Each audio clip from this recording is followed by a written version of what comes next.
so many people. And then he said, "Are you ready to stand?" Let me tell you, people were like, everybody was just, the energy was unbelievable, and the determination was also there. So we wanted to bring that energy and share that with you. And I know there's a commitment from our sisters and brothers over at Crossroads that we're already partnered with the Poor People's Campaign. Yeah. The Global Women's Strike and Women of Color, the Global Women's Strike, we became partners early on in this campaign. And we'll be continuing to work with Reverend Barber. I'm on the coordinating group in California, but also he definitely wants to work closely on the global issue. He was in Liverpool where he spoke to some trade unions representing some 20 million people, I think 900 trade unions around the world, and they endorsed the Poor People's Campaign. So we have to stand and we have to build. So what do you think? Any questions, discussion? Yes. Yeah, I'd like to say something, if I may. Why don't you stand up? Yeah, Paul. This is, Want to stand? Yes. It seems quite confused to stand, so I'm going to stand. Stand! Paul Nicholson. I won't say that Paul I stand in Nicholson. the same position as the Reverend William Barber. I have the same moral stance. I agree with him that I'm not Labour, I'm not Conservative, I'm not Liberal Dem, I'm not Green. I actually stand for the moral change of this society in the same way as he was saying. There are two things I want to add, because it's not my to take another half hour speaking to all at the moment, but we have here, you talked about silos. We have them all over England. There are children's charities, there are housing charities, there are old people's charities, there are trade unions, and so on. And there's a wonderful community organising group going around England doing fantastic work. What you said is so important, that they should never feel they've got to give up what they do. I think it's the only way of possibly uniting people, is to say you can go on doing what you're doing, but we need to find something to do together.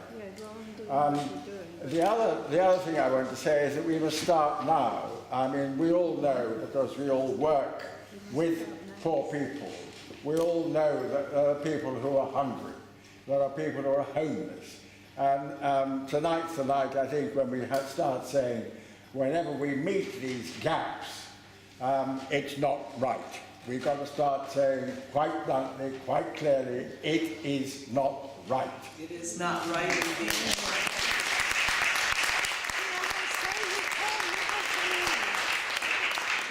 this is Paul Nicholson. He's from Louder! Paul Nicholson! Reverend! Reverend. I think you can see he's a reverend. Reverend Paul Nicholson is from the Taxpayers Against Poverty. Yeah, I first of all, I ran and started a charity which works hands-on with poor people who can't pay the rent, the council tax and their fines. And because I got fed up with the interference of government in the work of charities, there's the 1914 Act, 2014 Act, which says that they really can't get political. Well, you can't be engaged with the poor without being uninhibitedly political about it, because it's so serious. So, Taxpayers Against Poverty is not a charity. That's right. It is a not-for-profit company based on the Article 25 of the Universal Declaration of Human Rights, which is civil and economic rights. Yeah. And so that's where we stand. That's where we stand.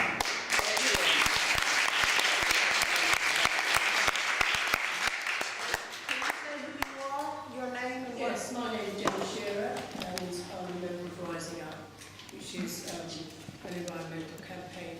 And I'm standing, and I feel good in my soul about how many other people are willing to stand as well. And that's what we really need. Yeah. Because we need people willing to be arrested. We need people willing to go to prison.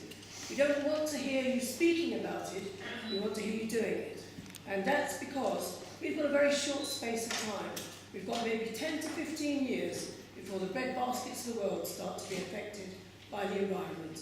We've got to keep our climate down to 1.5. That means that everything has got to change. Our whole way of life has got to change. That means in order for us, the poor people, to be able to spread our wealth between us, we've got to do something about the people at the top. And we've got very little time in which to do that. So that means we've got to really work and campaign and be very clear about what we're going to be doing. Otherwise, as Milton Friedman said, everybody loves a disaster. You make lots of money out of a disaster, and we need to be aware of that. And my concern is that just recently I've been on a hunger strike. You wouldn't believe it, but I've been on a hunger strike for 17 days, and that was because I was very concerned about what's happening in the global south. I can eat after 17 days, but people in the global south are affected by the environment right now. They cannot eat. People, as you know, in the States as well, a rich country cannot eat. And what I'm saying is, if you're going to be part of this, and you need to bring that guy over here for a start, okay? You need to have those people over here. You need to fund those people to come over here, because that needs to be in schools, it needs to be in education. We're working on it. Yes, thank you.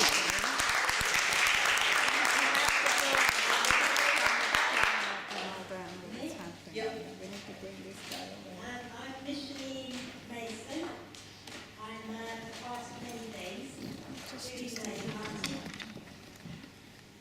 I was very excited to hear what you were saying, because we don't as yet really have a movement of people speaking for themselves. We have an awful lot of very well educated, good, well-meaning people who love to speak on our behalf. And, you know, it's a great issue just to get them to keep their mouths closed and to learn to ask questions instead of taking the platform.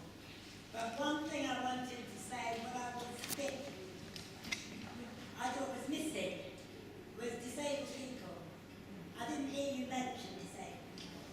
They were on the platform. It was 3 hours, so apologies, yeah. But it's We like, have limited time, yeah. disability is something that affects anyone, whether you're rich or poor, wherever you come from. If you're human, you can become disabled. And the disability movement has enormous experience of organising across the planet. We are amazing at it. And, you know, our issues aren't just, it isn't just poor us, don't forget us, you know, we need to be included. It's about, you can learn stuff from a movement that has developed some capacity to include everybody, even people who can't speak, and certainly people who can't stand. That isn't very inclusive about us. And, you know, I kind of want, we'd say here, I'm not saying this is only true of your movement, it's true of any movement we begin here as well, that if it's truly inclusive, or you used another word, fusion movement, then I want to be part of that.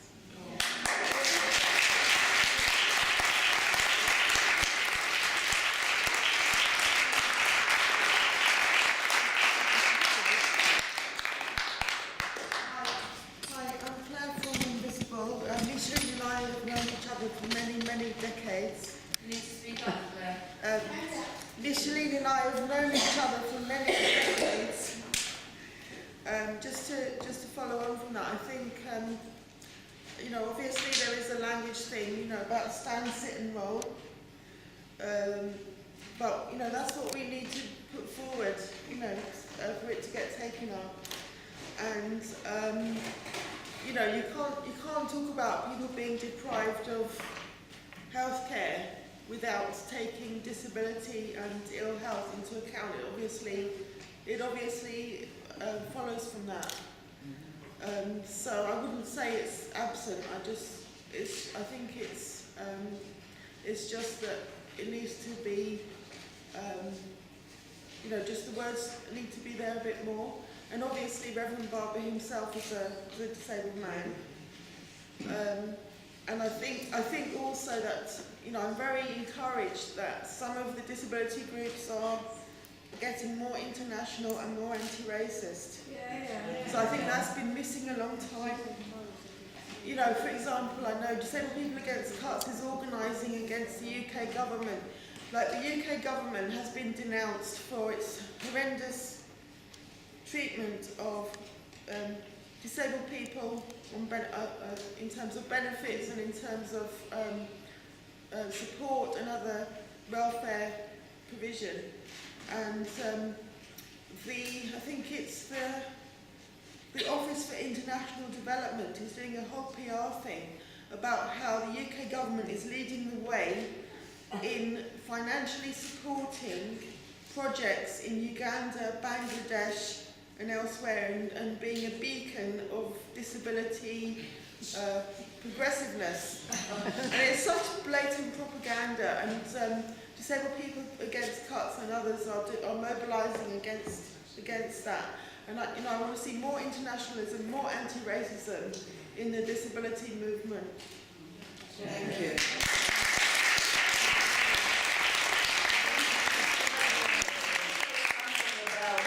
The fact that we were limited in time, there was a fantastic presentation from a trans woman with disability. I really encourage all of you, we'll have a clip of the full, event, so to speak, and several of the people who did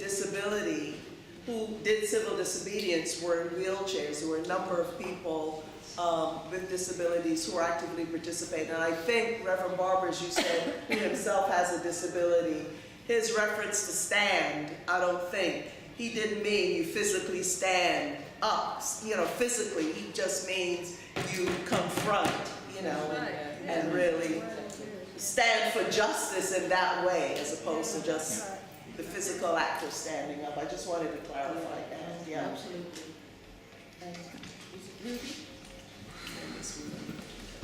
Thank you. I represent the All African Women Group. Can you speak up a bit to the mic? I represent the I'm here. I belong to the All African Women's Group, a group of women asylum seekers and refugees. We always meet twice to fight for the injustices that we go through, because most of us in the group are destitute and we don't know where to sleep. I'm calling upon all of us to join the kind of group to fight for the injustices that we go through, because our asylum processes are locked up. The processes are too difficult for us to gain our status. The call that I'm trying to diffuse it, the group, as Reverend Barber said, that fuse the group. Fusion is that we need a reinstatement of legal aid to help us fight the injustices that we go through, because without legal aid, we are not able to go through our asylum process. Thank you. And also, the last part of it is that we also are against the deportation, because we should be taken like heroes after traveling, coming all the long ways, and we are here. And we are being deported back to where we fled from. I think it is a form of injustice, as Reverend Barber is saying. So that is what I'm calling upon. And I want also to join the movement and say that we stand in the gap.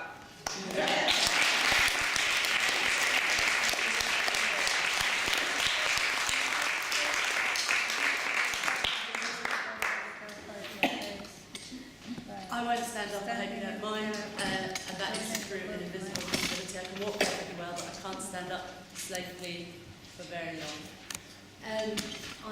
My name is Portia Nsimang. I am the coordinator of Renters' Rights London. which is an organisation struggling to secure our human right to housing, which is the right to adequate housing. 1 in 3 rented homes doesn't meet any decent standard. Rents are unaffordable to the extent that it was revealed recently the average Londoner living in the private rented sector is left with £23 a week to live on after paying rent recently. So where are we living? What are we doing? And these are really basic things. Everybody has the need for shelter and for adequate housing. So I would call on those of us who are fortunate enough not to be in the position of living in the private rented sector to not necessarily applaud the latest initiative for 3-year tenancies whilst the so-called market rent prevails. There should not be a market in our human rights. Housing is not a market good, it's a basic need and a human right and shouldn't be forgotten here in the US or anywhere.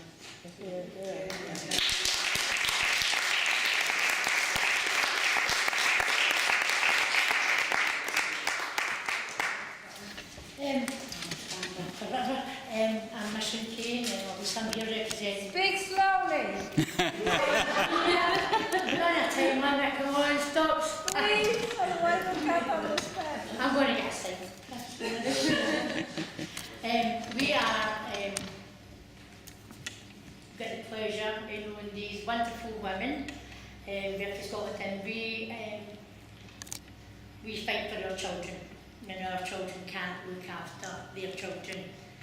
And what I was just about to say is that made me cry, because I think what everybody forgets is these children are the future and they are our next generation and the generation after that. And if nobody's looking after them, if everybody's tearing them through their roots, through where they come from where they should always belong, then they're tearing up what was always supposed to be. They're tearing up human nature and Mother Nature. And Mother Nature is a bad woman, and she will come back and she will give them a tenfold. Mr. Reverend, I would marry him tomorrow. You made me laugh, cry, yell, all in one session. But I will say this, the lovely lady you there, I'm sure there's millions of people in this room would lift you if you can't stand. Okay.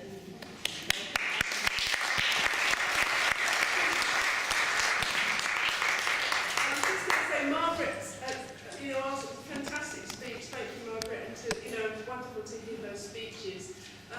You said people here might have some facts on poverty, and I just have a couple of things I wanted to raise and tell people about our picket and one of the things we're doing against. In this country, there's 28% of children live in poverty, and children from the poorest, 50% of children of colour are living in poverty. 1 in 5 children are now referred to children's services, yet the proportion of identified cases of abuse by parents has dropped from 24% to under 8%. Adoptions are at their highest point since complete data collection started. 90% of adoptions are without parental consent. And children from the poorest areas are 10 times more likely to be taken into care than in rich areas. And it's an absolute urgent situation that many of us are campaigning on, and many women are coming to us, single mothers especially, families of colour especially, who are having social workers are just moving in, and instead of helping us by making sure we've got money and resources and housing and benefits and clothes that our kids need, school uniforms, you name it, whatever, they're not. They're in fact turning it on us and saying that we're to blame and not helping us. And what we're doing a lot of campaigning about it, but we would really encourage people to come and join us if you can. For example, tomorrow we're going to be again outside the family court in Holborn, and we are putting the family courts on trial for unjustly taking children from their mothers. And we're there on the first Wednesday of the month. We do welcome people to join us and bring your situation, bring the situation of people you know and what they're going through, what mothers and families are going through especially. Please, we would like to hear that.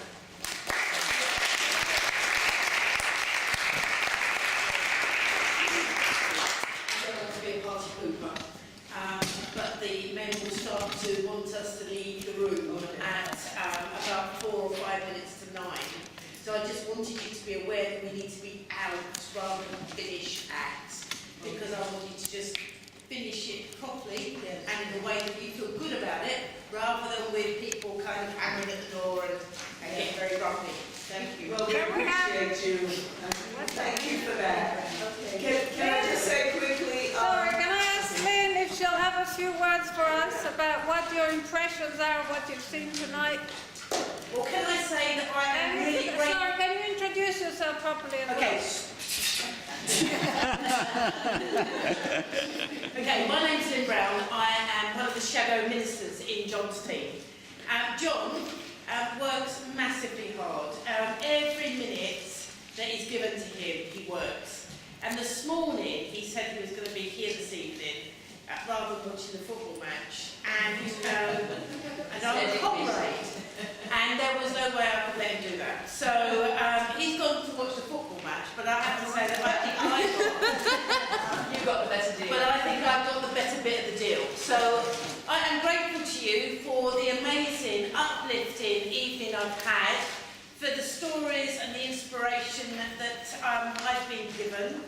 And I am hoping that we will be able to work together collectively to ensure that we do bring about proper justice in this world and in this country too. So I'm going to wish you all a very safe home and a very big thank you for the inspiration that you have been. Thank you.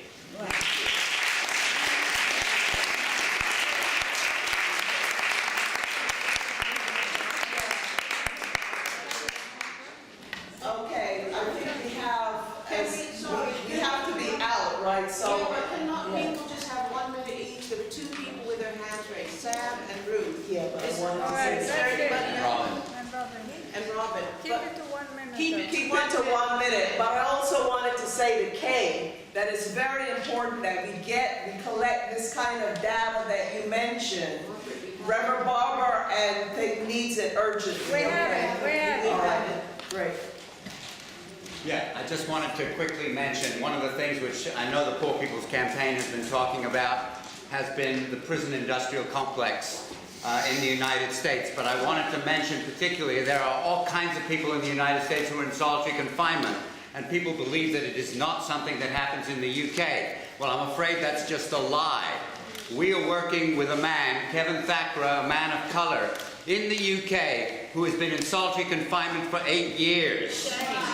And it is not any likely to end anytime soon. And there's a campaign to get him out of solitary confinement. He shouldn't be in prison in the first place, but let's at least get him out of solitary confinement.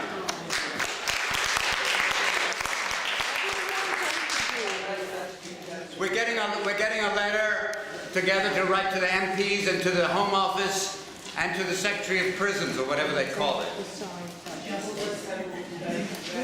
Okay, that'll be right.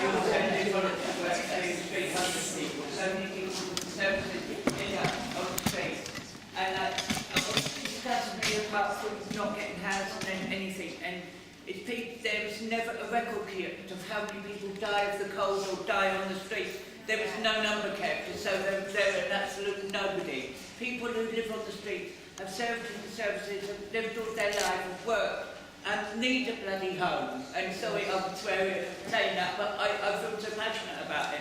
You know, you die on the streets young when you're on the streets. And it's not an easy life, and it's more difficult for women. I lived on the streets. I know what it's like. I'm lucky enough to have got housing. Yes, thank you. That's an important issue. Can I just have 1 minute? Margaret, I'm just going to thank everybody for coming. Margaret wants to say 30 seconds, and then I think we have to leave the room. Please come to the Crossroads Women's Center. There's a lot more information. We're going to be supporting the Poor People's Campaign, and all the issues we've talked about, we're doing from different groups at the center, so please be in touch with us. And that's really what I wanted to say, because a number of people talked about mass incarceration, housing, homelessness on the street. This is exactly why we need a fusion Poor People's Campaign and everybody involved in campaigns to begin to think about how how that is going to happen in your particular corner of the movement, whether it's renting, homelessness, the rest of it. I think that is the message of this kind of fusion coalition. So we're going to have to wrap our minds around that and think about what we're doing, how we're doing it, and how we're going to begin to build this kind of fusion coalition, or continue to build a fusion coalition here, and work with us to welcome Reverend Barbara and Reverend Liz Theo Harris when they come. Right here. Right here. Right here. Thank you. Thank you.